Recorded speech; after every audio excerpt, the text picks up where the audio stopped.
নমস্কার। গল্পকথক মিতার পরিবারে তোমাকে জানাই আবারও অনেক অনেক স্বাগত। আজকে আমি পাঠ করে শোনাচ্ছি নরেন্দ্রনাথ মিত্রের রচিত চোর ছোট গল্পটি। ঘরে ঢুকে গা থেকে চাদরটা খুলে অমূল্য বিছানার ওপর রাখল। তারপর পকেট থেকে সরু লম্বা সাইজের একটা সাবানের বাক্স আর এক কৌটো স্নো বার করে স্ত্রীর সামনে ধরে বলল, নাও, তুলে রাখো। রেনু হাতখানা বাড়িয়েই তাড়াতাড়ি আবার সরিয়ে নিল, যেন সাপের গায়ে হাত দিতে যাচ্ছিল সে। তারপর সরাসরি স্বামীর চোখের দিকে তাকিয়ে জিজ্ঞাসা করল, আজ আবার এসব এনেছ যে? অমূল্য একবার যেন চোখ ফিরিয়ে নিল, কিন্তু পর মুহূর্তেই তীব্র দৃষ্টিতে রেনুর দিকে চেয়ে ক্রোধ এবং ব্যঙ্গ মিশ্রিত অদ্ভুত হাস্যে বলল, এনেছি বাজারে বিক্রি করবার জন্যে। সঙ্গে সঙ্গেই সুর বদলে হঠাৎ যেন ধমকে উঠল অমূল্য। বলি, জিনিসগুলো হাত থেকে নিতে পারবে কিনা? রেনু আস্তে আস্তে বলল, হাতে করে তুমি যদি আনতে পেরে থাকো, আমি নিতে পারবো না কেন? এরপর জিনিসগুলো তুলে নিয়ে রেনু জলচৌকিটার ওপর রেখে দিল। অমূল্য বলল, শেষ পর্যন্ত না নিয়ে যখন পারবেই না জানো, তখন আগে থাকতে ভদ্রভাবে নিলেই তো হয়। অত চেঁচামেচি, অত সতীপনা কিসের জন্যে? আর একদিন ঠাট্টা করে বলেছিলাম বলেই কি রোজই তাই করবো নাকি? এগুলি আমার নিজের পয়সায় কেনা। রেনু স্বামীর দিকে তাকিয়ে একটু ম্লান হাসল। দেখো, হার যাই করো, আমার কাছে মিথ্যা কথা বলো না। অমূল্য আবার জ্বলে উঠল। না, খর্দর মা গোসায় এসেছ কিনা তুমি? তোমার কাছে মিথ্যা কথা বলবো না। এবার সত্যি সত্যি হাসি পেল রেনুর। খর্দর মা গোসাই ছাড়া আর কারো কাছে বুঝি সত্যি কথা বলা যায় না? অমূল্য এক মুহূর্ত মুগ্ধ দৃষ্টিতে স্ত্রীর দিকে চেয়ে রইল। হাসলে ভারী সুন্দর দেখায় ওকে। কেবল এই গোড়ামিটুকু যদি না থাকতো, এই অতিরিক্ত সূচিবায়ু। রেনু একবার চোখ নামিয়ে নিল, তারপর আবার অমূল্যর দিকে চেয়ে শান্ত কণ্ঠে বলল, দেখো, তোমার ভালোর জন্যেই বলি, না হলে আমার আর কি। একদিন যদি হাতে নাতে ধরা পড়ে যাও, তখন দশা কি হবে? তখন মান থাকবে কোথায়? অমূল্য অটুট আত্মপ্রত্যয়ে বলল, খেপেছ? তেমন কাঁচা হাত আমার নয়। হাত কাঁচা নয়, এই নিয়ে বড়াই করতে লজ্জাও হয় না অমূল্যর। সেই লজ্জায় রেনুর নিজের মরে যেতে ইচ্ছা করে। হাত কাঁচা নয় তা ঠিক, কোনো দ্বিধাই যেন নেই অমূল্যর। বিয়ের কদিন পরে তারা ট্রামে করে যাচ্ছিল ইডেন গার্ডেন দেখতে। একই বেঞ্চে পাশাপাশি বসে রেনুর সঙ্গে গল্প করছিল অমূল্য। কন্ডাক্টর এলো টিকিট চাইতে। সঙ্গে সঙ্গে গল্পে অমূল্যর মনোযোগ আরও বেড়ে গেল। কন্ডাক্টর তবু জিজ্ঞাসা করল, বাবু, টিকিট? অমূল্য একবার মাথা নেড়ে রেনুর সঙ্গে গল্পই করতে লাগল। রেনু স্পষ্ট বুঝতে পারল, দেখল। কন্ডাক্টরটা একটু মুচকি হেসে সামনের দিকে এগিয়ে গেল। অমূল্য অনর্গল কথা বলতে লাগল। কিন্তু লজ্জায় রেনুর সমস্ত মুখটা লাল হয়ে উঠেছে। ছি ছি, কি মনে করল কন্ডাক্টরটা? মাত্র 2 আনার তো ব্যাপার। কন্ডাক্টর একটু দূরে সরে গেলে রেনু চুপি চুপি স্বামীকে জিজ্ঞেস করেছিল, টিকিট করলে না যে? অমূল্য হেসে বলেছিল, ও, তুমি বুঝি আবার তা লক্ষ্য করেছ? টিকিটই যদি করব তো ফার্স্ট ক্লাসে উঠেছি কেন? রেনু অবাক হয়ে বলেছিল, ও মা, ফার্স্ট ক্লাসে ছাড়া আবার ভদ্রলোক মেয়ে ছেলে নিয়ে ওঠে নাকি? তাই বলে টিকিট করবে না? অমূল্য সগর্বে বলেছিল। একা যখন উঠি তখনই ডব্লিউটিতেও চলি, আর আজ তো তুমি সঙ্গেই আছো। বিয়ে করায় বড্ড খরচ, 2-4 পয়সাও যদি এভাবে পুষিয়ে না নেওয়া যায় তাহলে কি করে চলে বলো?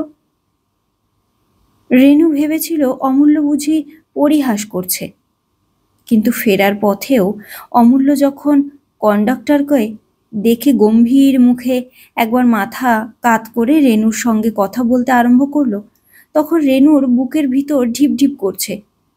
রক্ষা যে সেই আগের কন্ডাক্টরটা নয়, এবার সে তাহলে অমূল্যর কাছ থেকে টিকিটের পয়সা আদায় করেই তবে ছাড়ত। ছি ছি ছি ছি, এক গাড়ি লোকের সামনে কি করে তাদের মান থাকতো? কি করে মুখ দেখাতো তারা?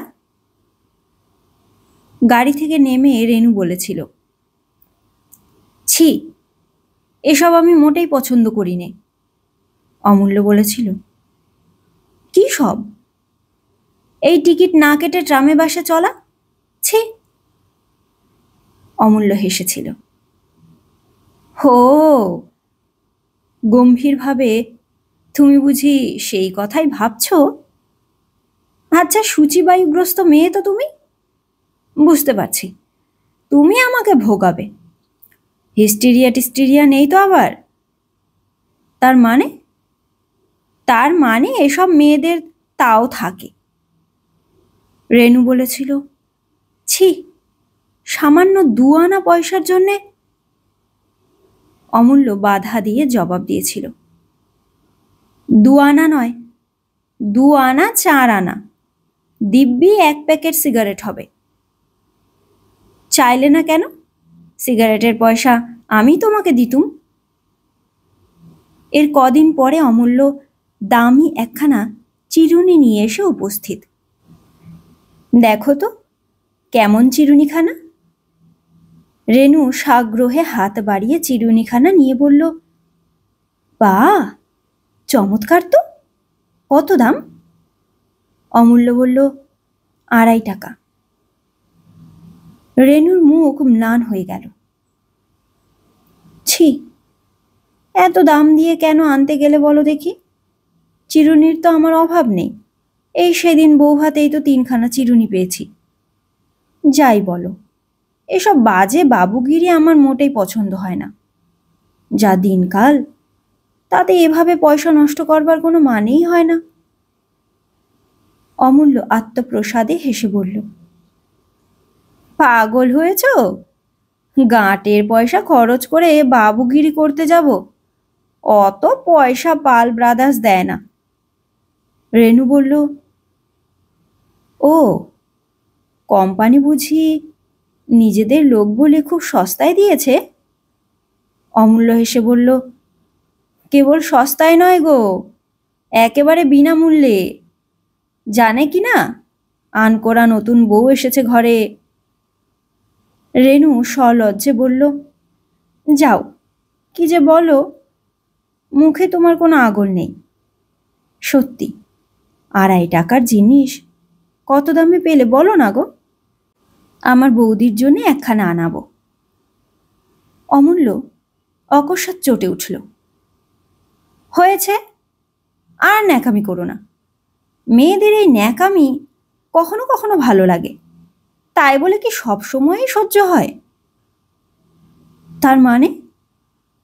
তার মানে পয়সা লাগেনি, হাত সাফাইতে এসেছে। তা তোমার জন্যে পারি বলে তোমার বৌদির জন্যেও পারতে হবে, এমন কি কথা আছে? কিছুক্ষণ গুম হয়ে থেকে রেনু বলেছিল, ও চিরুনিতে আমার কাজ নেই, ওটা তুমি কালে ফেরত দিয়ে এসো। ছি, অমনি রাগ হয়ে গেল বুঝি? আচ্ছা আচ্ছা, তোমার বৌদির জন্যও একখানা হবে, হাজার হলেও সালাস তো। কিন্তু বহুক্ষণের মধ্যে রেনু আর কথা বলেনি। আজও রেনু চুপ করেই রইল। কোনো ভদ্রলোকের ছেলে যে এসব করতে পারে তা যেন ধারণায় আনা যায় না। গরিব তো তার বাপ ভাইও, কিন্তু পরম শত্রুও কি কোনো দিন বলতে পারবে যে পরের কোনো জিনিস লুকিয়ে আনা তো দূরের কথা, হাত দিয়ে ছুঁয়ে পর্যন্ত তারা দেখেছে? নিজের ভাগ্যের কথা ভেবে কান্না পায় রেনুর। শেষ পর্যন্ত এমন লোকের হাতে পড়তে হলো তাকে। আর শুধু হাতে পড়া নয়, আজীবন এই লোকটির সঙ্গেই তাকে বাস করতে হবে, হাসতে হবে, আদর সোহাগ করতে হবে।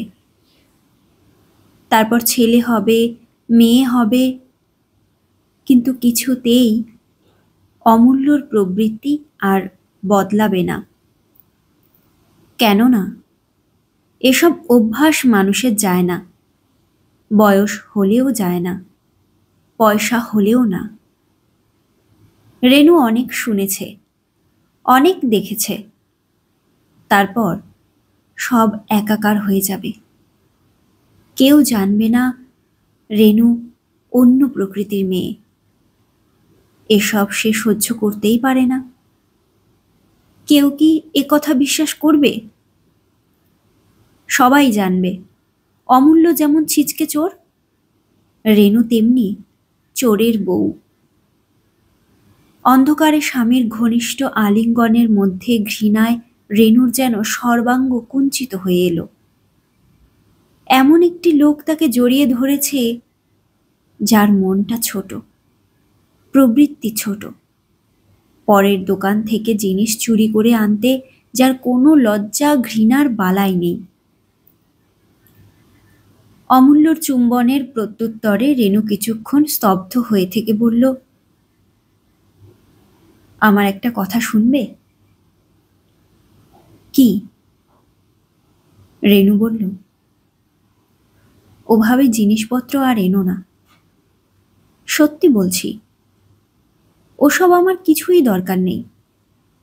আমি আর কিচ্ছু চাই নে। কেবল তুমি ভালো হও, ভদ্র হও। 10 জনে যদি তোমাকে ভদ্রলোক বলে জানে, তাহলেই আমার তৃপ্তি। এবার স্তব্ধ হবার পালা অমূল্যর।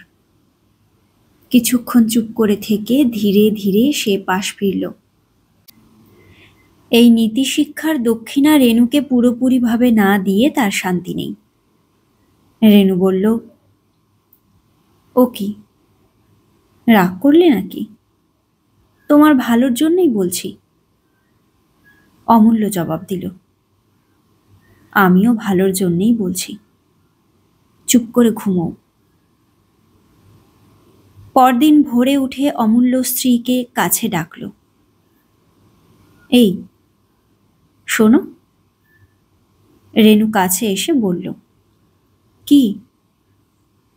অমূল্য ফিসফিস করে বলল, ওপরের বিনোদবাবুদের ঘরে কাল নতুন কতগুলি কাঁসার বাটি এসেছে না? রেনু অবাক হয়ে বলল, হ্যাঁ, তাতে তোমার কি? বিনোদবাবুর বউয়ের সঙ্গে তো তোমার খুব ভাব, ও ঘরে তো তোমার অবাধ গতিবিধি। হ্যাঁ, মাসিমা ভারী ভালোবাসেন আমাকে, আর তার ছোট ছেলে তো আমার হাতে ছাড়া খেতেই চায় না।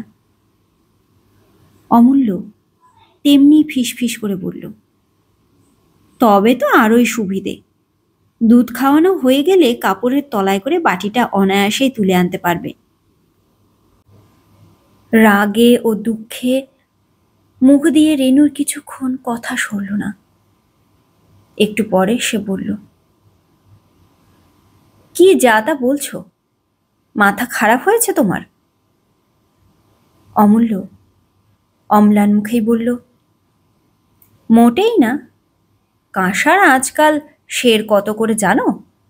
2-3টে বাটি যদি সরাতে পারো, তাহলে 2 দিন বক্সে বসে দুজনে বেশ থিয়েটার দেখে আসতে পারবো। অমূল্য হাসল। রেনু ক্রুদ্ধ কণ্ঠে বলল, যেমন মানুষ তেমনি তার ঠাট্টা। ওসব ঠাট্টা আমি মোটেই সহ্য করতে পারি না। অমূল্য বলল, ঠাট্টা নয়, সত্যি বলছিলাম। দুপুরবেলায় মাসিমার কোলের ছেলেকে দুধ খাওয়াতে গিয়ে অকারণে রেনুর হাত কাঁপতে লাগলো। কি সাংঘাতিক মানুষ অমূল্য, কি বিশ্রী ঠাট্টাই সে করতে পারে। কয়েকদিন পরে বেলা 7:30 বাজে, তবু অমূল্যর বিছানা থেকে ওঠবার নাম নেই। অন্যদিন চাটা খেয়ে এর মধ্যেই অমূল্য বেরিয়ে পড়ে। দোকানে 8টা থেকে তার ডিউটি। রেনু কাছে এসে অমূল্যর মুখের ওপর থেকে লেপটা সরিয়ে নিয়ে বলল, কি মশাই, খুব যে ঘুমোনো হচ্ছে, বেলা হয় না আজ? অমূল্য অদ্ভুত একটু হাসল। আজ আর বেলা হবে না। স্বামীর হাসি আর কথার ভঙ্গিতে কেমন যেন বুকের মধ্যে কেঁপে উঠল রেনুর। বলল, কেন, দোকান আজ বন্ধ নাকি? কি উপলক্ষে বলো দেখি? অমূল্য চটে উঠে বলল, ন্যাকা, কি উপলক্ষে? উপলক্ষ আবার কি? উপলক্ষ আমার শ্রাদ্ধ। বলতে বলতে অমূল্য আবার পাশ ফিরতে চেষ্টা করল। রেনু এক মুহূর্ত স্থির দৃষ্টিতে তাকিয়ে থেকে বলল, এমন যে হবে আমি আগেই জানতুম। অমূল্যর আর পাশ ফেরা হলো না। কি কি কি বললে? রেনু বলল, বলবার আর আছে কি, তবু ভাগ্যে যে পুলিশে দেয়নি, অমনি ছেড়ে দিয়েছে। অমূল্য বলল, উহ, কি আফসোসের কথা, কিন্তু এর চেয়ে বোধ হয় পুলিশের হাতে যাওয়াই ভালো ছিল। আমি জেল খাটতুম আর তুমি ততদিন সাধু সঙ্গ করে একটু মুখ বদলে নিতে পারতে। কিছুক্ষণ বাদে মনে মনে কি মতলব ঠিক করে অমূল্য উঠে পড়ল। হাত মুখ ধুয়ে ফিরে এসে দেখে রেনু 2 হাঁটুর মধ্যে মুখ গুঁজে বসে আছে। অমূল্য কাছে এসে বলল, এ কি, এমন করে বসে রয়েছ যে, হলো কি তোমার? কিন্তু রেনুর কাছ থেকে কোনো সাড়া এলো না। অমূল্য বলল, বাহ, মুখই তুলবে না বলে ঠিক করেছো নাকি? কিন্তু মুখ দেখাতে লজ্জা তো আমার হবার কথা, তোমার কি? রেনু হঠাৎ মাথা তুলে বলল, তোমার প্রাণে কি মায়া মমতা বলতে কিছু নেই একেবারে? তুমি কি পাষাণ? অমূল্য পাষাণ নয়। নীরবে আস্তে আস্তে রেনুর চুলের ওপর হাত বুলোতে লাগলো। মিনিট খানেক পরে রেনু মুখ তুলে আবার জিজ্ঞাসা করল, কি এমন অপরাধ করেছিলে যে ওরা তোমাকে ছাড়িয়ে দিল? কৈফিয়তটা অমূল্যর কাছে নয়, অমূল্যর মনিবদের কাছেই যেন দাবি করছে রেনু। অমূল্য একটু অবাক হয়ে গেল, বলল, অপরাধ আবার কি? বুড়ো ক্যাশিয়ার বেটা পেছনে লেগেছিল। অপরাধ তার স্ত্রীর জন্যে কেন 1 কৌটো পাউডার হাত সাফাই করে নিয়ে দিতে পারিনি, ম্যানেজারকে গিয়ে লাগিয়েছে আমার বিরুদ্ধে। রেনু আজ স্বামীর কথার প্রতি বর্ণ বিশ্বাস করে বলল, সাধু যে পৃথিবীতে সকলেই তা জানা আছে। দিন কয়েক খুব চাকরি খুঁজল অমূল্য, কিন্তু হয় হয় করেও কোনোটাই ঠিক হয়ে উঠল না। রেনু ভরসা দিয়ে বলে, অত ভাবো কেন, চাকরির কি অভাব আছে আজকালকার দিনে? হবেই একদিন, কিন্তু দিন কয়েকের মধ্যেই চাল বাড়ন্ত হয়ে পড়ল। শুধু চাল নয়, তেল নুন ডাল বলতে কিছুই নেই। অমূল্য মাথায় হাত দিয়ে কিছুক্ষণ ভাবল, তারপর বলল, এক কাজ করা যায়, কিন্তু তুমি কিছু মনে করবে না তো? না, মনে আবার কি করব? স্নো আর সাবানের বাক্সগুলো দাও, জানা লোক আছে, উচিত দামেই দিয়ে দিতে পারবো। রেনুর মুখখানা হঠাৎ যেন কালো হয়ে উঠল। তারপর বলল, আচ্ছা নাও, কিন্তু এভাবেই তো আর দিন চলবে না। অমূল্য বলল, সে তো নিশ্চয়ই, অন্য ব্যবস্থাও করতে হবে। 2-3 দিন পরে দেখা গেল অমূল্য কোত্থেকে একটা দামি ফাউন্টেন পেন নিয়ে এসেছে। রেনু একবার পেনটার দিকে তাকালো, আর একবার স্বামীর দিকে তাকালো। অমূল্য প্রতি মুহূর্তেই আশঙ্কা করতে লাগলো, এই বুঝি রেনু তীব্র কণ্ঠে তিরস্কার করে উঠবে। কিন্তু আশ্চর্য, রেনু ও সম্বন্ধে কোনো কথাই বলল না, যেন কোনো নতুন কিছু ঘটেনি। তেমনি সহজ নিশ্চিন্তভাবে ঘর ঝাড় দিতে লাগলো। মাঝখানে একবার স্বামীর দিকে চেয়ে বলল, নারকেল তেল কিন্তু একেবারেই নেই। অমূল্য বলল, আচ্ছা। সন্ধ্যার দিকে পেনটা আর দেখা গেল না। তার বদলে চাল, ডাল, তেল, কয়লায় ভরে গেল ঘর। সুগন্ধ নারকেল তেল এলো 1 শিশি। রেনু এবারও কোনো কথা না বলে জিনিসগুলো গুছিয়ে তুলছে। অমূল্য বলল, দাঁড়াও, আরও একটা জিনিস আছে তোমার জন্যে। রেনু বলল, কি? অমূল্য পকেট থেকে একটা ওটিন স্নো বের করে রেনুর হাতে দিয়ে বলল, পাল ব্রাদার্স থেকে একেবারে নগদ পয়সা দিয়ে কেনা। বুড়ো বিষ্টুবাবুর নাকের সামনে 5 টাকার নোটখানা বাড়িয়ে দিয়ে বললুম, চেঞ্জ প্লিজ, একটু তাড়া আছে বাইরে। রেনু হেসে বলল, এতও জানো তুমি, আর এতও তোমার মনে থাকে। রাত্রির অন্ধকারে স্বামীর রোমশ বুকের মধ্যে মুখ গুজে রেনু আস্তে আস্তে বলল, যাই বলো, আমার কিন্তু গা কাঁপছে এখনো। এত সাহস কি ভালো?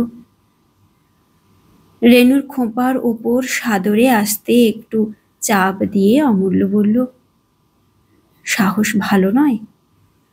সাহস না থাকলে এতদিন উপোস করে মরতে হতো। তোমার মতো ভীরু হলেই হয়েছিল আর কি। আজ তো একটি অকর্মার ধারী। তোমার মতো অমন সুযোগ সুবিধে যদি আমার থাকতো। অভিমানে কথা ফুটল না রেনুর, ঠোঁট ফুলে উঠতে লাগলো বারবার। এর জবাব রেনু স্বামীকে একদিন না একদিন না দিয়ে ছাড়বে না। 2-3 দিন বাদে সুযোগ তো এসেছে, কিন্তু রেনুর হাত কাঁপে আর বুকের মধ্যে ঢিপ ঢিপ করতে থাকে। দেয়ালের এক কোণে পেরেকে বিনোদবাবুর হাত ঘড়িটা ঝুলানো রয়েছে। এমন প্রায়ই থাকে। ভারী ভুলো মন বিনোদবাবুর। যেদিন আপিসের বেলা বেশি হয়ে যায়, সেদিন আর কোনো কাণ্ডজ্ঞানই থাকে না। কোনোদিন বা ঘড়ি ফেলে যান, কোনোদিন মানিব্যাগ। খাটের ওপর লেপ মুড়ি দিয়ে মাসিমা অচেতনভাবে ঘুমোচ্ছেন। তার কোলের ছেলেকে দুধ খাইয়ে দুলিয়ে দুলিয়ে ঘুম পাড়িয়ে বিছানায় শুইয়ে দিল রেনু। নিস্তব্ধ ঘর। ঘড়ির শব্দ এখান থেকেই যেন শোনা যাচ্ছে। কিন্তু আশ্চর্য, অতটুকু হাত ঘড়িতে কি এত শব্দ হয়? না, এ তার নিজেরই হৃৎপিণ্ডের শব্দ। একবার রেনু চেষ্টা করলো ঘর থেকে বেরিয়ে যেতে, কিন্তু অসম্ভব। এখান থেকে তার নড়বার সাধ্য নেই। পা আটকে গেছে মাটিতে। আর ওই হাত ঘড়িটার ছোট ছোট কাঁটা দুটো তার 2 চোখের তারাকে বিদ্ধ করে রেখেছে। কিন্তু যদি ধরা পড়ে, যদি খোঁজ পড়ে ঘড়ির, তার রেনু কি জানে? এই 6 মাস ধরে বিনোদবাবুদের ঘরে সে আসে যায়, গল্প করে। এক গাছা কুটো পর্যন্ত নড়চড় হয়েছে কেউ বলতে পারবে? রেনু যখন কোনো রকমে নিজের ঘরে এসে পৌঁছল, তখন অদ্ভুত উত্তেজনায় তার মুখ লাল হয়ে উঠেছে, বুক কাঁপছে, নিঃশ্বাস পড়ছে ঘন ঘন। এমন আনন্দের স্বাদ অভূতপূর্ব। আর একবার ছোট্ট ঘড়িটা আঙুল দিয়ে স্পর্শ করে দেখল রেনু। পুরুষের প্রথম স্পর্শও কি এত তীব্র, এমন রোমাঞ্চকর? সন্ধ্যার পর অমূল্য ম্লান মুখে ঘরে ফিরে এলো। আজ আর কোনো সুবিধা হয়নি। হঠাৎ রেনুর দিকে চেয়ে অমূল্য অবাক হয়ে গেল।